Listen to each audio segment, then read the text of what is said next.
before. I think that in some cases we know that his daughter Liz Cheney stood up to Trump, and I'm not sure if Dick did and Well, everything along those lines. Libs But didn't like him when he was VP and kind of lied us into the Iraq War, the second Iraq War, the first one in 1991, where we pushed Saddam Hussein out of, I don't know, was it Qatar? That war lasted 4 days. That was a good war. We took we pushed a bad guy out. The war in 2002, 2003, that was a terrible war based on lies. And yeah, he was a bad guy for doing it. But later, he turned into kind of a good guy when he denounced Trump as being terrible for the country. yeah, he definitely did that. And like I said, I know his daughter Liz was very much against Trump and all along those lines. But He was definitely on he's his had. second. He was on his second heart. He was living on a donor heart, so he lived for a long time with a heart that used to be in somebody else. Yeah, that's very true. These people that lived long lives, particularly with hearts. I know that one of my my dad, not dad's, my brother's lady friend has lived with a new heart now for, I want to say, going on 3 or 4 years, because she got the heart during the pandemic and everything along those lines. By the way, our condolences want to go out to Dr. Anthony, one of our show hosts, and everything along those lines. I meant to mention this yesterday, but speaking of passings, she lost her father, her papa, and everything like that on recently. But he had lived a good long life. I think he lived to be like around 95 or 97. So she's actually away from DC, but back in Louisiana, which is where her family's added everything to lay him to rest. And I think she has got power of attorney, so she's going to be dealing with a lot of things to deal with the family and the estate and stuff like that. So, with our condolences do go out to Dr. Anthony. Just wanted to let folks know that, Yeah. because she is one of our regular show hosts and usually does the all around show, and has been here pretty much since like very much early in the game in terms of Pod TV with that show and everything like that. And I Speaking know. of, if you're our age Mhm. and you still have parents, check in with them a lot. Make sure that Yeah, they're not falling, which is a big sign that something they need more care. Make yeah. sure they're paying their bills. Falling behind in bills is a big sign that somebody needs to step in, maybe get power of attorney to help them with bills. That was the case with my mother-in-law, with my mom. You know, they need more checking on. They If definitely need checking on and things like that, because definitely you got to do that. I'm fortunate to still have both of my parents and everything like that. Hey, Dr. Sharif, one of the things that we don't do as much in the West is have families that stay with us and all along those lines. Because a lot of times the family is gone in other directions and everything like that. Even though I did have a Jewish friend of mine from Wake Forest who just recently lost his mother-in-law, but his mother-in-law and his father-in-law were living with him. But I know, like in societies like Bangladesh and a lot of the Eastern societies, you sometimes have 3 or 4 generations living together. So, do you think that that's a better model than the U.S. model, where a lot of times we are separate from our parents? And like in your own life, I don't know whether you stay with your parents still, or even are close, like in the neighborhood of your parents or grandparents. But I know that is very common in Eastern societies.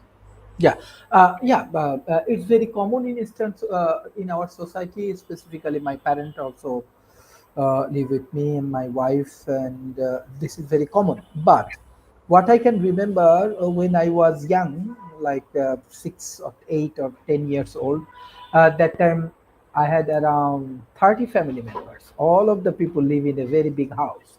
But right now in Bangladesh, what I see, because I came back Bangladesh after a long time, the micro family, I say that what we see in the Europe, or in North America, like this husband and wife, this kind of families and these things also increasing. Even though this is also alarming, the divorce rate, like Western world, this is also increasing in Bangladesh and our society. So it's a culture when we try to follow one culture. Definitely, it has many good things. It has very bad things, but unfortunately, Bangladesh community. Those who are observing my show, I request everyone take all of the good things from the Western world. World has many good things in their communities. On the other hand, South Asia or Bangladesh, they have some good qualities, especially family values. Please bring your values, take care of your parents, and everything. But right now it's changing massively. It's changing. What I see in Dhaka. Yeah, that makes sense. And a lot of that's way and everything like that. Speaking of things that are changing and impacting families along those lines, I believe today or at the latest, it'll be tomorrow, we'll break the record for the longest time with the government shutdown, even though they're talking about efforts to finally bring it to an impasse, even though some people are saying that we'll still be dealing with this as we get closer to Thanksgiving in about 3 weeks and all along those lines. So I see we've got Jacoby that has joined us as well. But what is our thoughts around the government shutdown, and is there any end to sight to this shutdown? And its impact is already being seen with many people. I think you said 1 in 8 losing their SNAP benefits, and of course, people are also facing issues with open enrollment and their health care as well. So, Rick or Jacoby, your take on this government? Trump reached his lowest approval of his second term. And he's even running below the same point in his first term, which is he's usually been above, a little bit above where he was in his first term, because people have had 8 more years to get used to his style. But now he's underwater even compared to first term Trump. So people are not liking what's going on. Will this change his behavior? Probably not.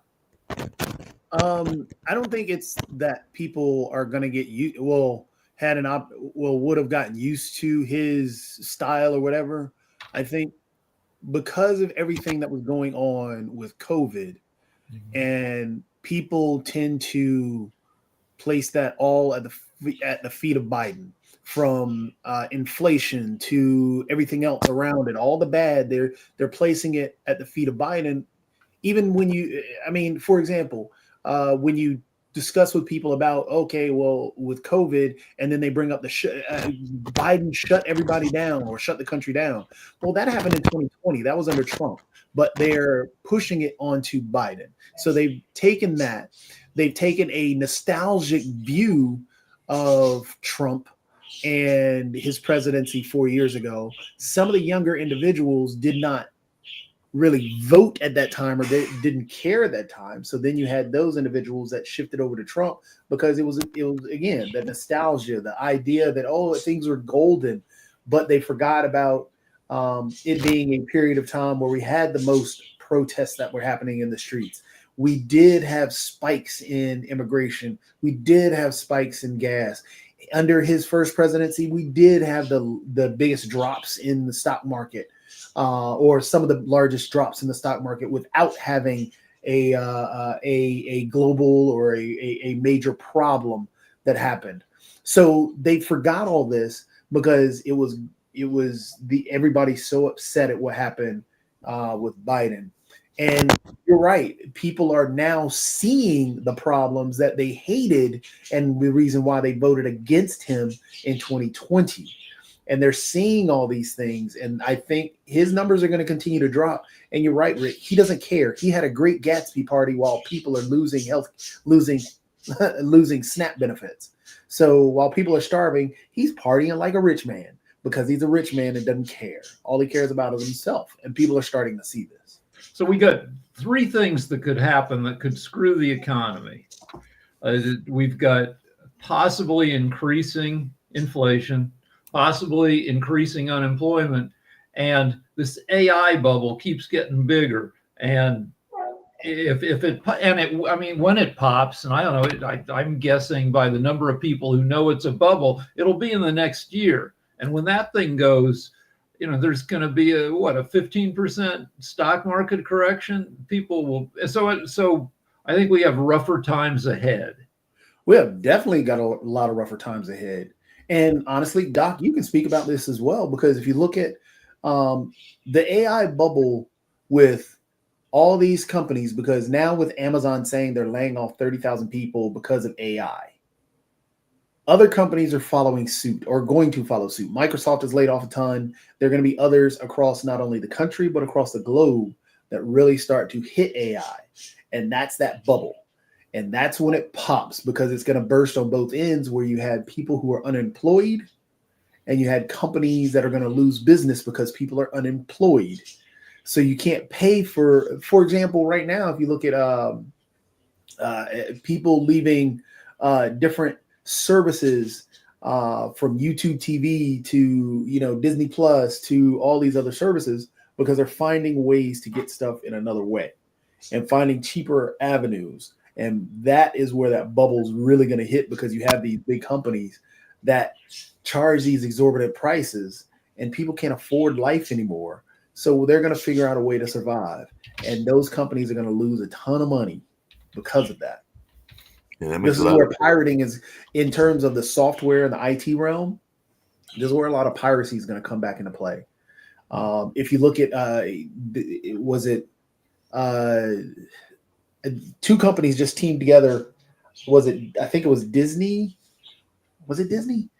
But there are two companies. I got to bring back the article that I read. But two companies are going after a new pirating website where people are getting TV and music and everything else. But there was a new one that just popped up, a new lawsuit that just popped up. They were going after them. I got to remember where that. Because I had the two companies on my head. I'm getting old.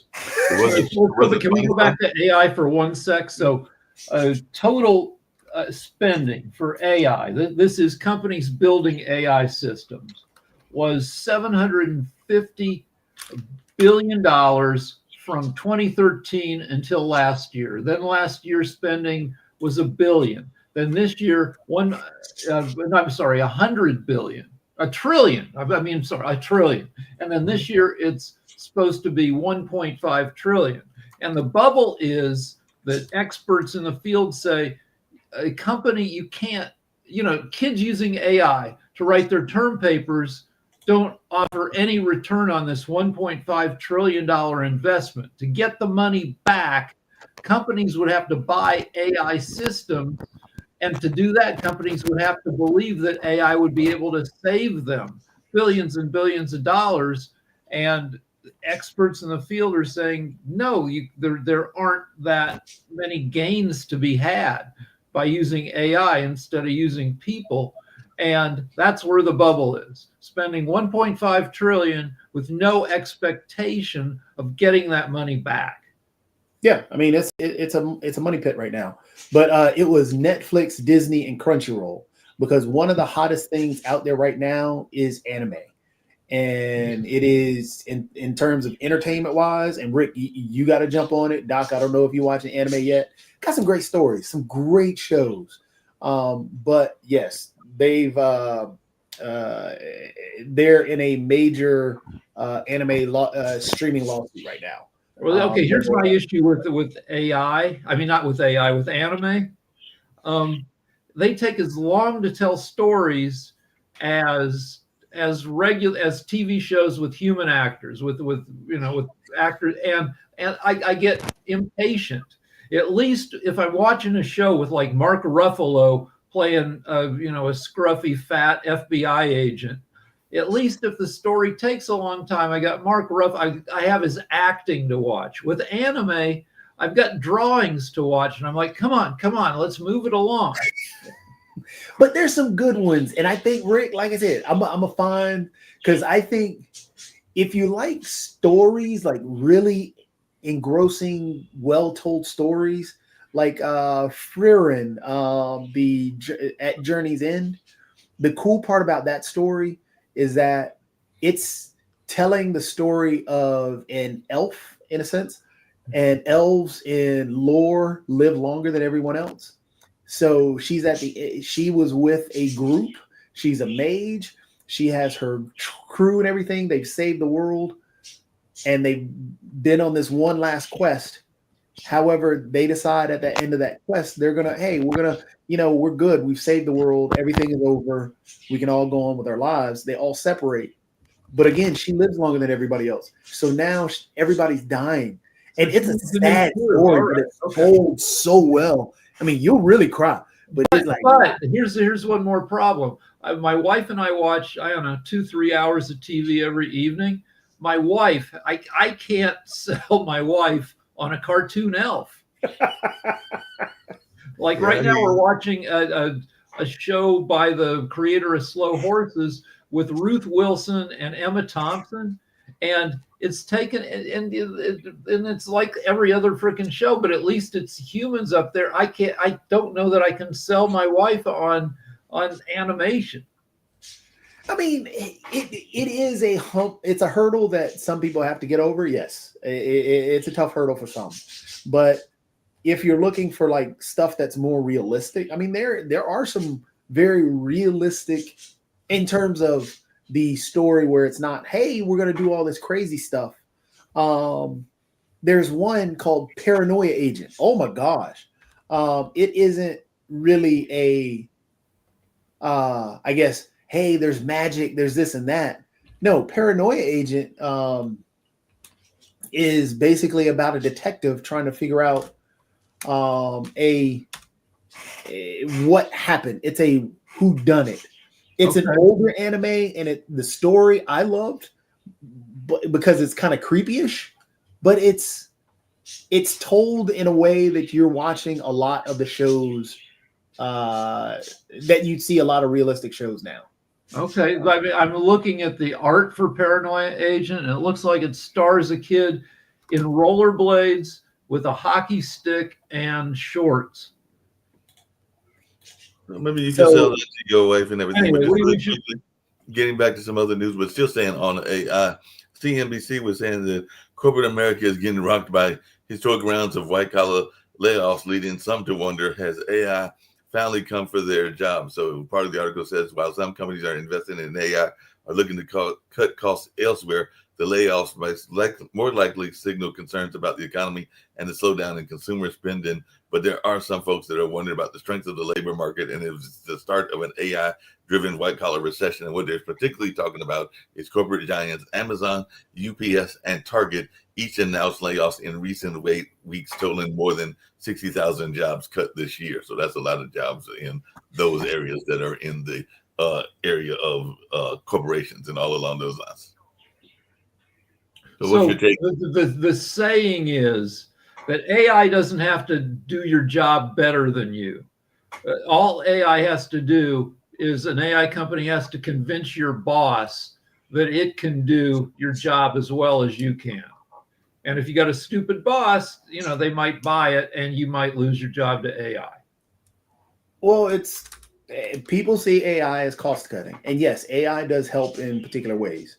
But AI, again, is extremely flawed, and you've got to proofread what AI says. So a lot of businesses are seeing, hey, what are ways that we can use AI to write a website, rather than, hey, let me go to this our creative team and do that. No, let me go ahead and type up a couple of words in AI, and hey, guess what? I got me a website.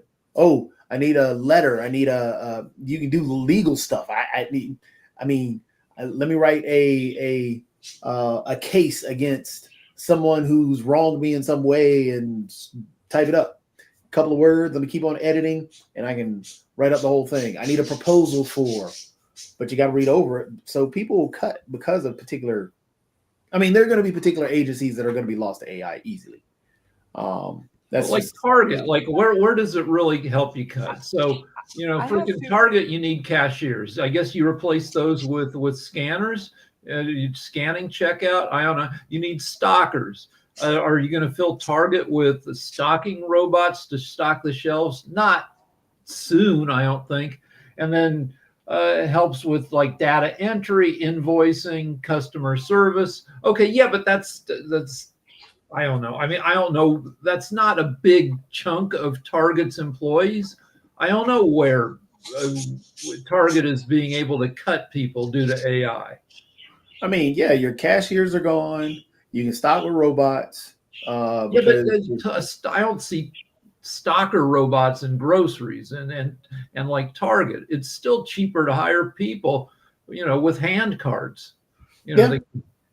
That's real true and everything like that. Hey, just really quickly, because there's some interesting real estate news coming out of Indianapolis. So I know you've got this kind of money just laying around. Like I know Nick's got this kind of money laying around and everything like that. So I just want to know if you're going to go to Indiana to buy a former racing driver and Indiana car team owner, Michael Andretti's car, because he's listing his $11.95 million Indianapolis area home and apparently it boosts 21,010 square feet and room for more than a dozen vehicles. And you also get, and they're using Berkshire Hathaway Home Services, but you also get things like a home black and white checkered patterned decor, because he is a racer, trophies, and a racing arcade game featuring Andretti's driver photo, pay in homage to the seller's decorated career. So you got all kinds of things that you can get. And All I'm right, sure so you're mentioning everybody-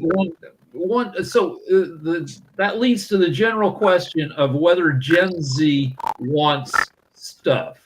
Is Right. is everything going to get cheaper? Nick, your voice. You've got the Mickey Mouse Donald Duck voice going again. But so if you watch if you watch Antique Roadshow, like the prices for like old stuff, antique stuff, since 2009, prices have dropped 50%. The Gen Z doesn't have much money. Gen Z is addicted to their devices, so they don't have any place to put stuff. They don't want stuff. They only want, so yeah, we may see stuff get cheaper because younger generation may not want anything. Yeah, just really quickly, we wanted to check on Nick's voice, and I was going to tease Nick because Nick, you're always talking about you're a king, so you can afford Michael Andretti's new house that is on the market. Apparently, it's for $11.95 million in Indianapolis. So I'm waiting for you to go buy that house since you're a king and everything like that. No, I don't think so. The thing is, it's a lot of upkeep, Mark. I mean, went down that path before. People don't realize it's just not buying the house, it's keeping up the bloody house. And Indianapolis is not on my most favored places list. I've been there, and one of our companies is headquartered there, One America. It's about a $50 billion company. I've been to the buildings there. Pretty nice place to live during the summertime, but they have awful winters. Well, that's why he's moving, because apparently he's moving down to Fort Lauderdale. You're in Exodus, where he apparently bought a $27.37 million waterfront estate. So he's moving down there to the ocean. And now we also go back to the wealth disparity in the United States. I mean, it's just so upside down that you almost can't stand it. When 1% of the population have 40% of all the assets in the U.S., you guys have no financial equality whatsoever. And don't blame it on the kings. You got to blame it on the capitalist system, which also is going to create the next recession, which is coming up right around the corner here in January. I hope you guys are ready for it. It'll be unemployment. You guys just mentioned it briefly. Unemployment is something we've got to face. By the way, I'm just going to keep teasing. I'm going to keep teasing Mike Andretti, and then we'll get to the more serious issues, including what's going on in Ukraine and everything. But Sasha, apparently, he's got a 700-bottle wine cellar in a.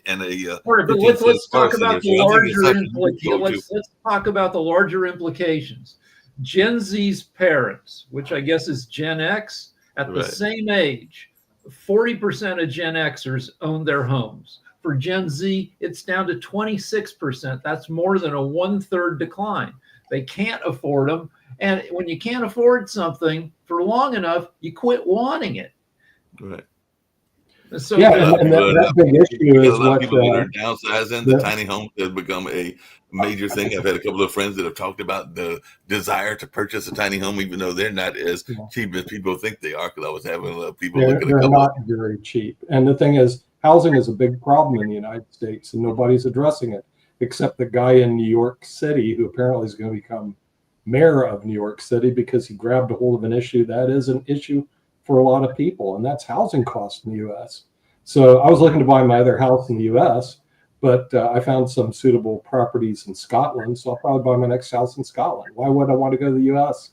when the property values are tipsy? Doesn't make any sense. Kamala Harris had a home buying as part of her platform. She was going to give first-time buyers like $50,000, but either nobody believed her or they, didn't think $50,000 was enough. Well, probably people that folks can't believe, and all along those lines. I would say on our rich people and everything. Nick, can you justify having a party? Because I think Jacoby mentioned it earlier. A Gatsby-like party Yes, it's your home down there in Mar-a-Lago when people are facing the loss of SNAP and all of this kind of. It was basically like a let them eat cake Marie Antoinette moment Yeah. and everything like that. So Well, you justify this you know, report? yeah. I mean, the thing is, when it comes to heads of state, what happens is you entertain people all the time. I mean, you do that if you're president of the company or CEO, so that's not unusual. This is another loser for the Democrats, in addition to their loser blaming the shutdown on the Republicans when it's the Democrats who voted to shut it down. So, and they're saying, well, you didn't agree to all of our terms. That doesn't matter. If they want to open up the government, they can. My prediction, this government will be shut down into next year. Okay. My prediction is unemployment's going to be high next year. And I don't know what Sasha's going to do about the stock market when he watches it tank. But just not my problem. Buying puts and a lot of You're buying puts. so You're smart, Sasha. You know, I mean, I'm sitting there going like, okay, we're heading like right in the eye of a storm, and it's going to so people think. the This whole idea of a Merry Christmas, it's going to be a Charles Dickens Christmas, y'all. That's what's going to happen. Okay. The interesting piece is, Mark, you asked Nick about justifying the Great Gatsby party where they put out a sign, nobody died from a party. And Nick went on some tangent about something else. That shows you that he cannot justify the party, and he's trying to shift blame. It's okay, Jatovi. I have no problem with parties. I have them all the time. And if he wants a party, he can have a party. It's my party, and you know. So the thing is, I don't have a problem. If you guys have problems with parties, that's your problem. Deal with it. You're gaslighting again. I don't know what you're talking about. Gaslighting. You're gaslighting again. You're trying to talk. That is a euphemism. I don't understand. They don't use gaslighting here in the U.S. Did not That's answer some that sort of idiom. So please explain what gaslighting is before Rick you has his hand up, and I think we should let Rick talk because. All right, so Jon Stewart, so yeah, the slogan of Trump's party was "Nobody dies from a little party," and yeah, a year from now, nobody will give a shit. But Jon Stewart made fun of him because if you read The Great Gatsby, people die because of a party. Two people. That's the whole point of The Great Gatsby is that rich people fuck around and people die. And that's actually what happens because, you know, you have people losing SNAP benefits and healthcare and everything else. And yes, people are going to die. Honestly, when he cut USAID, people did die. So the idea that, oh, well, in the middle of people losing their SNAP benefits, they're going to throw a luxurious party with themed around the Great Gatsby and wealth disparity, and basically do all this glitz and glamour, brag about this marble bathroom. Again, there's no justification for it. It just proves that Trump does not care about these things. It's just another indication of that. Yeah. Okay, but we got to get real here. I need to respond to this. We know that almost all the Republicans voted to open up the government. We also know almost all the Democrats voted to keep it down. So don't hang it on Donald Trump, the fact you're not getting your snap, crackle, and pop benefits. Hang it on the party of hate, the Democratic. So as you make jokes about people losing their benefits and people starving and unable to get food, it proves the point even further that neither you nor Trump cares about those SNAP benefits. Take, for example, how you keep saying that, about these SNAP benefits, so on and so forth. Do you realize in the big, beautiful bill that even Trump championed, they cut hundreds of millions of dollars from SNAP? So don't act as if you cared about SNAP now. No, it's way overblown. 42 million Americans. You got some serious. Hold on. I haven't finished my statement. You're not going to overtalk me on this one. I haven't finished my statement. And then when you want to talk about, hey, you know what? The Republican Party voted all these times. Oh, they had so many votes. Well, the Republican Party also was in power.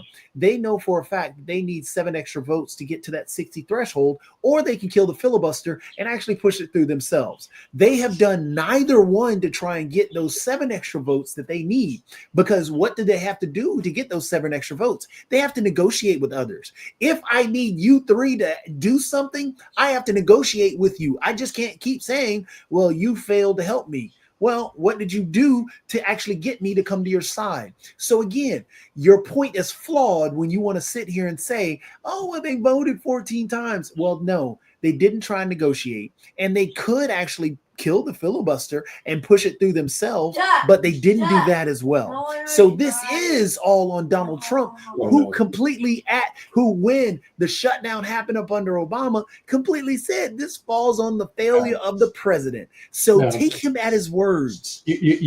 What happens, Jacoby, is the Democrats want to see people starve.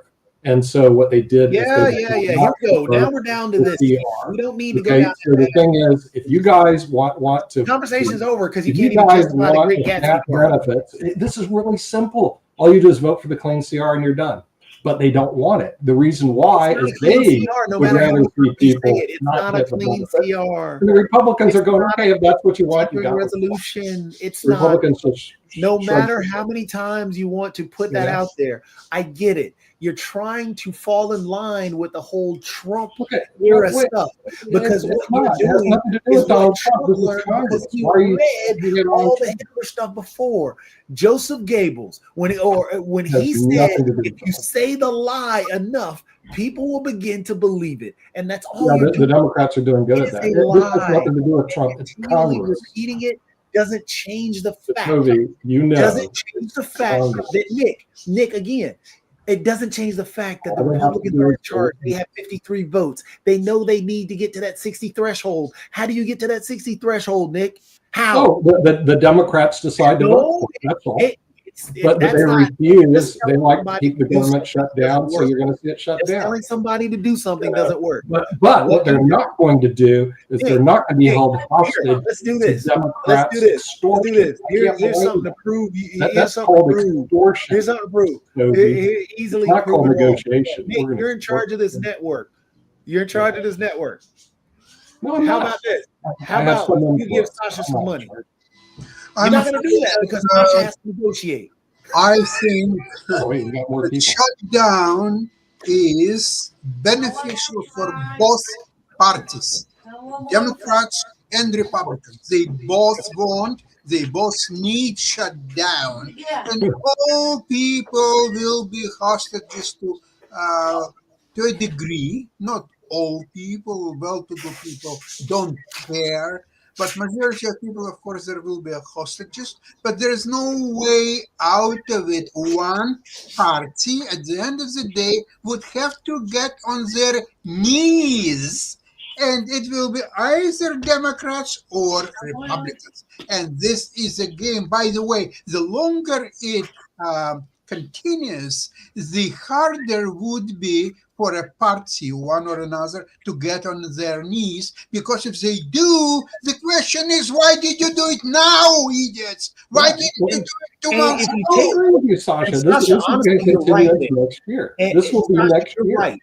Yeah, And the way and the We're way not the going way to do it. this is right now, if you look at actually the public polling, the public is actually on the Democrat side because they think they're justified in what they're doing. So the Republican Party, the Democrat Party has no reason to actually cave to what the Republicans are doing. They have the public right now behind them. But as you point out, Sasha, correctly, the longer it goes on, it's going to be harder for anybody to say, hey, I'm justified, because everybody's going to be in pain. Right now, the best bet would be for the Republican Party if they were smart. If the Republican Party said, okay, we're gonna actually extend these subsidies. We're gonna do what you want. We're gonna negotiate it on it right now. We're gonna reopen the government, and then that's when they begin to cut and do whatever they want to afterwards, because they run it so they can put up any bill and cut anything they want to, which they did with the SNAP benefits already. So it would be smart politically for the Republican Party to actually go ahead and reopen the government by giving in to what the Democrats want, even though it's going to give some tailwinds to the Democrat Party. But they don't want to do that because they're thinking, hey, look, we've got to protect this this pedo in chief right now. That's what the problem is. The guy in chief, his approval rating now is 37%. It's the lowest of all his presidency. And I think it will go much lower because people even don't realize what's happening right now. United States brings Russia and all its allies to a Caribbean crisis too in Venezuela. The United States sent all the Armada, the avia carriers, and many other ships. And what they gonna do there? Are they gonna shoot? No, they will not, because Trump will never win his Nobel Prize. I don't know why is it so important to him. It's just $1 million. He made over $5 billion in his 9 months of presidency on all his scams of his bitcoins and all this. And then when he pardoned that guy, he said from Binance, he said, I don't know who he is. The guy made him billions of dollars to him and his family. He doesn't know who he is. This is pathetic. And there is a price to pay, and this price will be paid very soon. And then his rating from 37% will go down to 21% or maybe even lower. That's And what you're absolutely right. He may go down to 21%, and he's still ahead of the Democrats. But that's another story.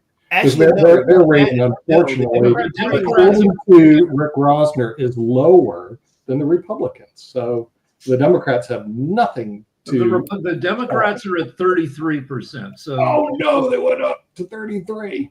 Yeah. Oh Yeah, boy, again, that's such a super majority. I'm actually telling you is Such that a Donald super Trump majority. has I been can't stand it. and what Sasha's pointing out is that Yeah.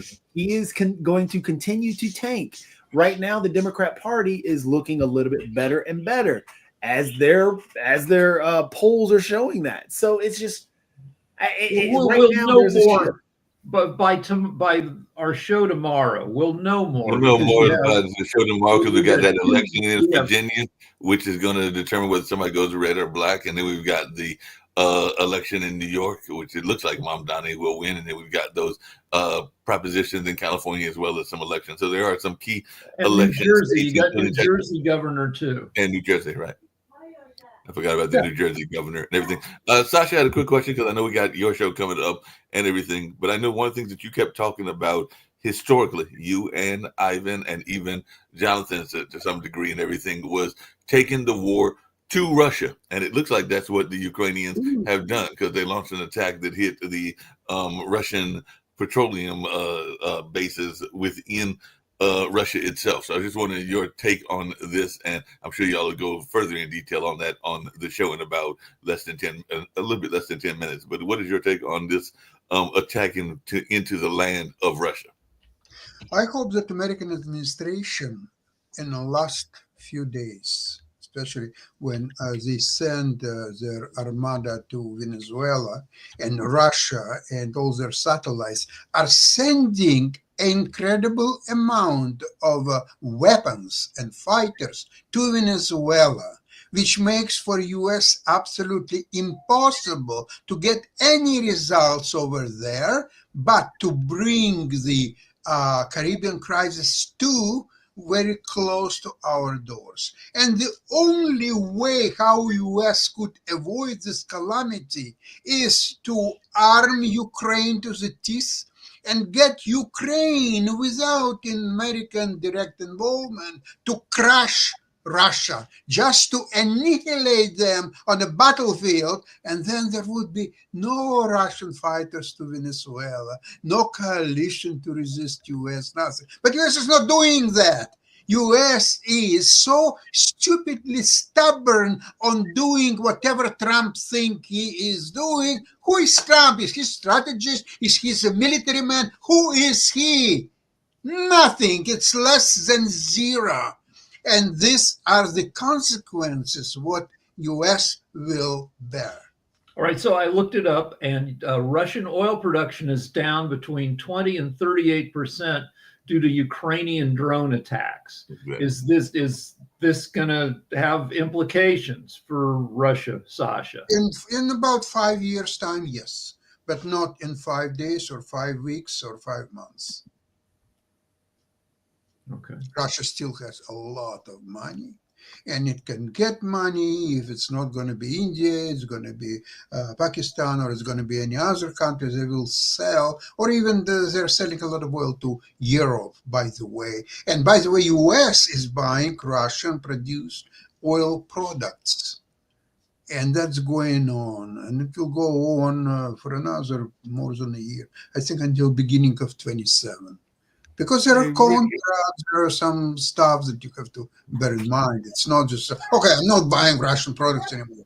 Really? What about the contract? Oh, contract, yeah, okay, we'll keep buying.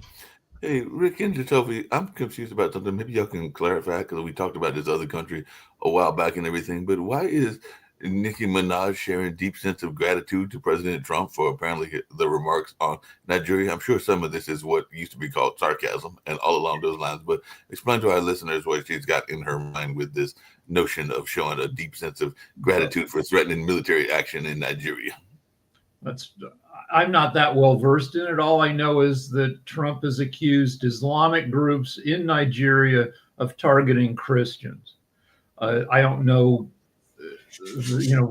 if it's a significant problem. I don't know how many people we're talking about getting killed. He's been saber rattling against Nigeria. He won't fight Nigeria.